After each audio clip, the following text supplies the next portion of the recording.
Monoglossic ideologies in bilingual education.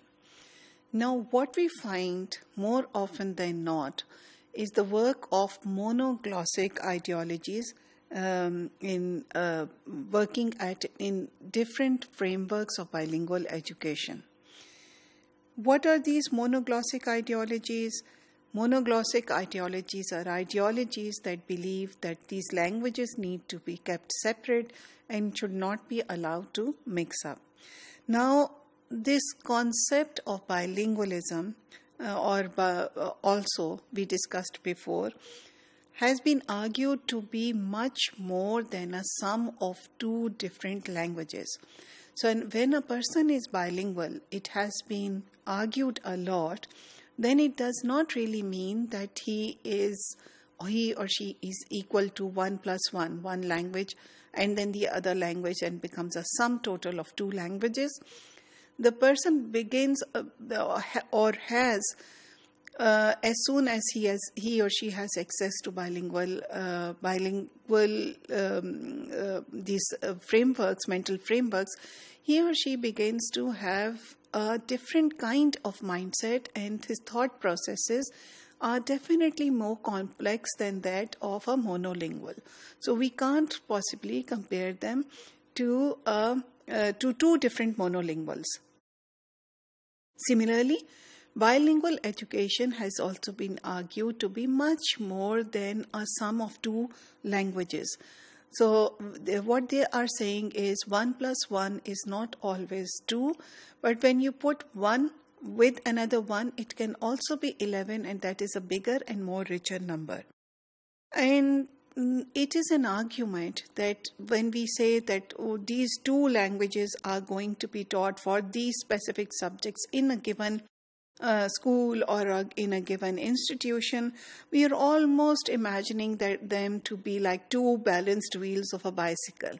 But if we carry this metaphor forward, please remember that the educational ride is much more bumpy, and it does not need the balanced wheel of two wheels. Rather, it needs continuous changing of wheels to match with the bumpy ride of that education for the children who might be bilinguals themselves, and for the teacher who is constantly trying to engage them. So it is argued that considering bilingual education to be a sum of two different languages is actually a reductionist view, because this is not how languages are used by bilinguals in real life situations. We don't say a complete utterance in one language and we say now it's home and everything is going to be in Urdu. Now it's office, everything is going to be in English. Now we are with friends, everything is going to be in a regional language. So look for yourself. How do we code mix, and how are bilinguals using their language? They're completely different. So monoglossic ideologies at work in several bilingual education frameworks also presume or assume that languages are discrete systems. You can clearly tag a language as one, and there are bounded systems, and these languages do not overlap. When people who belong to this heteroglossic ideology, they would argue that is not the case, and there is a lot of fuzzy areas that in which languages overlap, and the best way to see how languages actually work in real life is to see how they are in dialogue with each other in interactions.